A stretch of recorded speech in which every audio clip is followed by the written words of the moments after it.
To tell you that we've solved seven wars that were unsolvable, wars that couldn't be negotiated. All right, buckle up. Prime Minister Keir Starmer welcomes Trump on a big state visit, but instead of staying on script, Trump brags he solved 7 wars, slams wind power, and even takes shots at Jimmy Kimmel. So let's get into it.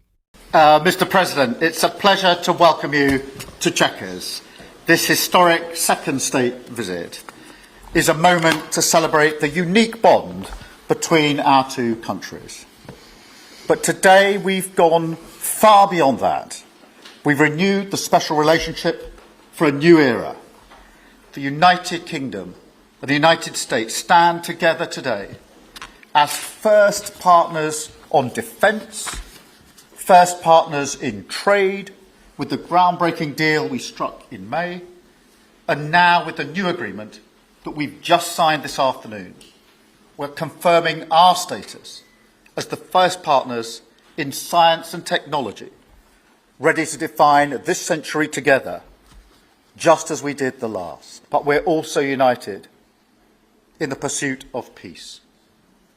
We are working together to end the humanitarian catastrophe in the Middle East, get the aid in, free the hostages, and ultimately bring Israel and the region back towards a comprehensive plan which can deliver peace and security for Israelis and Palestinians alike. We're also working together to end the killing in Ukraine. In recent days, Putin has shown his true face, mounting the biggest attacks since the invasion began, with yet more bloodshed, yet more innocents killed, and unprecedented violations of NATO airspace. These are not the actions of someone who wants peace. So we've discussed today how we can build our defences further, support Ukraine, and decisively increase the pressure on Putin to get him to agree a peace deal that will last. Prime Minister Starmer, Melania and I are tremendously thankful for the wonderful hospitality that you and Lady Starmer have extended today at Chequers. Quite the place, I must say, quite the place. And we're grateful beyond words for the spectacular honor of the state visit yesterday at Windsor Castle, hosted by His Majesty King Charles III and Her Majesty Queen Camilla. These are two fantastic people. We will never forget it. As I said last night, the bond between our countries is like no other anywhere in the world. The United States and the United Kingdom have done more good on this planet than any two nations in human history. That is thanks in large part to the traditions of British liberty, which grew up on these isles, these beautiful, magnificent isles, and were carried by our ancestors to the New World. We're forever joined, and we are forever friends, and we will always be friends. This enduring connection is why I was thrilled that the United Kingdom was the very first country with which we made a historic trade deal, and a very good trade deal. He's a tough negotiator. I think it was a better deal for you than us, but these are minor details. It's a very good deal for both of us. He's a great negotiator. But I hope that together our nations can lead a movement to defend the glorious traditions of freedom on both sides of the Atlantic. There could be no greater tribute to the immortal bonds of affection and loyalty that unite the British and the American people for all of time. We have a relationship like no other. It will always be that way. We will always be united. We'll always be together. And I just want to thank you, Mr. Prime Minister, for the great job I think you're doing. Thank you very much. Thank you. And I want to congratulate the United Kingdom on making the vital commitment to spend 5% of GDP on defense at the NATO summit this year. We've worked together very closely in so many ways. I'm very honored to tell you that we've solved 7 wars that were unsolvable, wars that couldn't be negotiated or done. The U.S. has done 7 of them. The one that I thought would be easiest would be because of my relationship with President Putin, but he's let me down.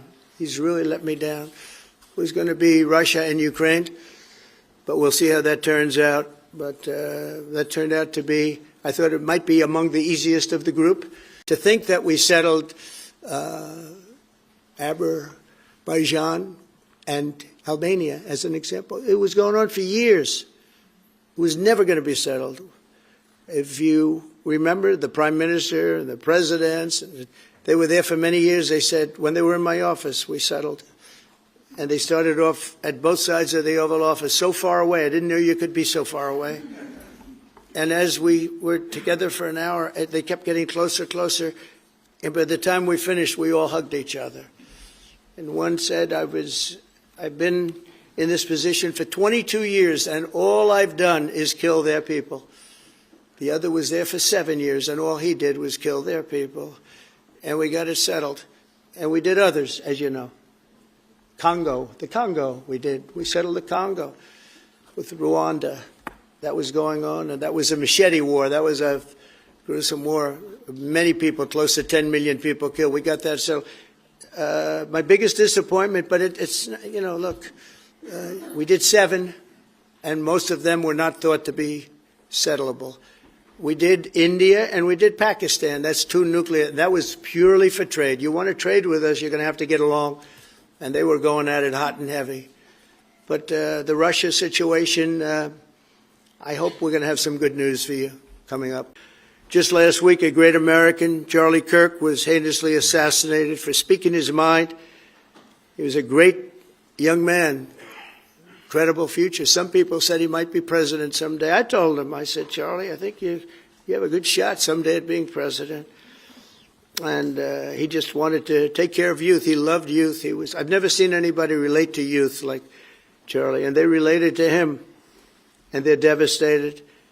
But I appreciate the many British citizens who have offered their condolences. And again, Charlie was a great person. We'll be going out to a service on Sunday. I'll be leaving with some of the people in this room just to celebrate Charlie and all that he's done. So incredible. Never seen anything like it. Mr. President, the UK is expected to recognise a Palestinian state in the coming days as the killing in Gaza continues. It often seems that you're the only person that Israel will listen to. What more can you say to them to tell them to stop? And why is the UK's position on a Palestinian state, in your view, wrong? And Prime Minister, what will the recognition of a Palestinian state actually achieve? Is it not just gesture politics to appease people in your own party? Thank you both. Well, Chris, let me just start with that because we discussed this amongst other things. We had the best part of an hour, I think, upstairs earlier today, just one-to-one, going through a number of affairs, world affairs, in private. And we absolutely agree on the need for peace and a roadmap because the situation in Gaza is intolerable. The hostages have been held for a very, very long time, and they must be freed. And we need aid to get into Gaza at speed. And so it's within that context of a plan for peace, which we're working hard on, which not only did we discuss this morning, but our 2 teams have been working together on, that the question of recognition needs to be seen. And so it's part of that overall package which hopefully takes us from the appalling situation we're in now to the outcome of a safe and secure Israel, which we do not have, and a viable Palestinian state. Thank you. Well, simply, I want the hostages released now, right now, not 1, 2, we'll give you 3 more tomorrow, and, you know, like it's been, but we're the ones that got all the hostages released. We got many, many came to the Oval Office, and I've heard stories like I've never thought even possible. There was no humanity, no anything. I said to them, I said, was there any warmth shown during this stay? Like they offered you a little extra meal, they gave you a little smile, and they said, don't worry, you'll be okay. And every one of them said, not even a little bit. Amazing, you know, to think that during this stay, long stay in some cases. We had a man the other day, 451 days he was there. I always ask that question. And was there any warmth shown? Just a little word of, you know, encouragement.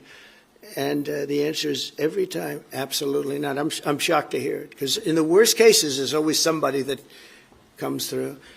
We have to remember October 7th, one of the worst, most violent days in the history of the world, not just there, the history of the world. And I got to see the tapes, and I wish I didn't see them, actually, but I got to see them. And I want an end. I want the hostages released, and I think it's going to be okay. But it has been a brutal period of time. But this has been going on for a long time. This is not something that's over the last year, 2 years, but this has been for decades and decades.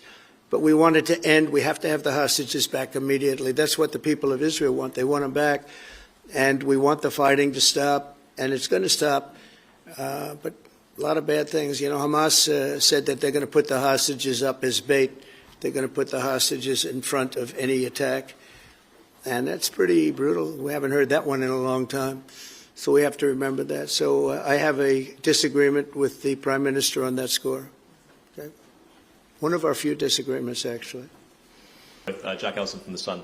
Mr. President, in the 9 months you've been in office, you've been incredibly successful in all but eliminating crossings on your southern border. Yeah. Meanwhile, illegal migration is at record levels in Britain. The Prime Minister is trying to tackle that.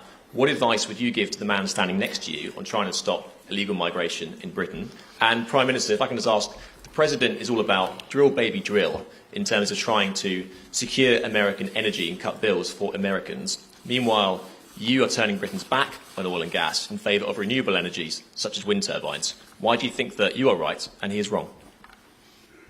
So we had millions of people flowing in, totally unchecked, totally unvetted from the Biden administration.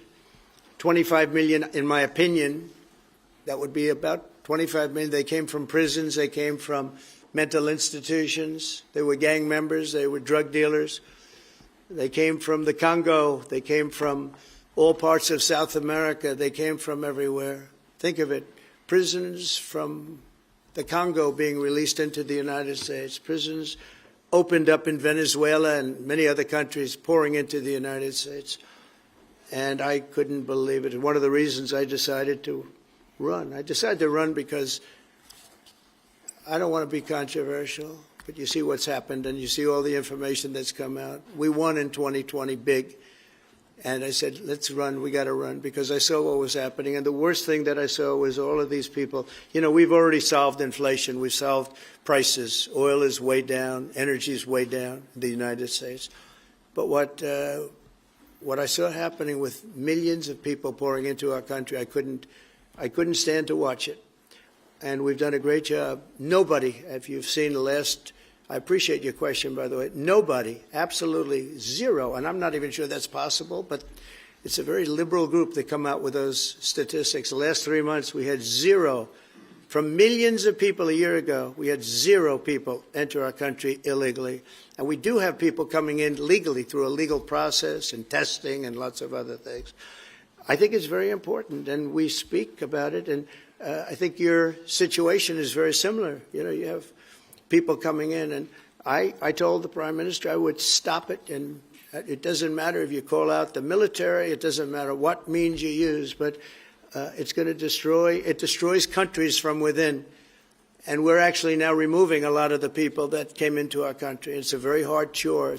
We were given a very, very bad hand. Millions of people came in from prisons and mental institutions. We have to remove them. And we are removing them. We have no choice. And I feel very strongly about it. Thank you very much. Jack, let me just deal with the question of returns, because this is obviously an issue we're taking incredibly seriously. We've struck a number of deals both on cooperation with other countries, because this is a problem right across Europe, to tackle the problem of actually breaking up the gangs that are running this trade. We have had a record number of returns, over 35,000 now since we came into office. That's the highest number for the best part of 10 years. We struck the returns arrangement with France, and notwithstanding the challenges to that scheme, which you've seen in the last few days, a flight went off at 6:15 this morning, successfully returning someone under that scheme. So that is an important step forward. Obviously, there's no silver bullet here. There's a range of things that need to be done. But given the challenges of returning people, it is important that we're able to prove it can be done. It was done. It was done early this morning. So I can confirm that that flight went. It went successfully, and I'm pleased about that. Now we need to ramp that up at scale, which was always envisaged under the scheme, but it's very important that we have been able to prove that the proof of concept, if you like, that this can be done, and will continue in that way. On the question of energy, firstly, let me be really clear that I am absolutely determined to ensure that the price and cost of energy comes down, so that bills come down both for individuals, for families, with their household bills, but also for business, because this is so important. The mix will include oil and gas for many years to come from the North Sea. We've been clear about that for some time, but we also need to mix that with renewables, and it's the mix that's really important. And the approach I've taken on this is the same approach that I take to many other things, a pragmatic approach. Thank you, Jack. I would like to say that we inherited the worst inflation in the history of our country. We had inflation, the likes of which we've really never seen. They say 48 years, and I'll accept that, but I really don't. We had the worst inflation in the history of our country, and we had a expression that I used a lot, drill, baby, drill, and as you know, we brought fuel way down, the prices way down, and we don't do wind because wind is a disaster. It's a very expensive joke, frankly, and we got our energy prices way down. That brought the inflation way down, and now we have very little inflation, and we have a very, very strong economy. So that was very important. Drill, baby, drill. And you have a great asset here, and we spoke about it. It's called the North Sea. The North Sea oil is phenomenal, and I hope, because I love this country, you know. My mother was born in Scotland, and the Hebrides, Stornoway, that's Syria, Scotland. We were talking about it. And I want this country to do well. And you have great assets that you're going to start using, I believe, under this Prime Minister.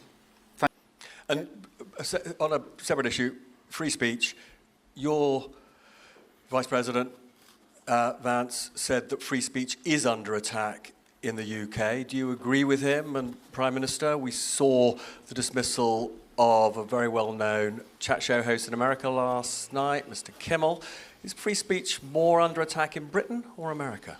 Well, Jimmy Kimmel was fired because he had bad ratings more than anything else, and he said a horrible thing about a great gentleman known as Charlie Kirk. And Jimmy Kimmel is not a talented person. He had very bad ratings, and they should have fired him a long time ago. So, you know, you can call that free speech or not. He was fired for lack of talent. And that's the press conference. Starmer tried to stay formal, while Trump turned it into a show with big claims and jabs. Classic Trump on the world stage. If you liked this video, don't forget to like, subscribe, and leave a comment. Until next time.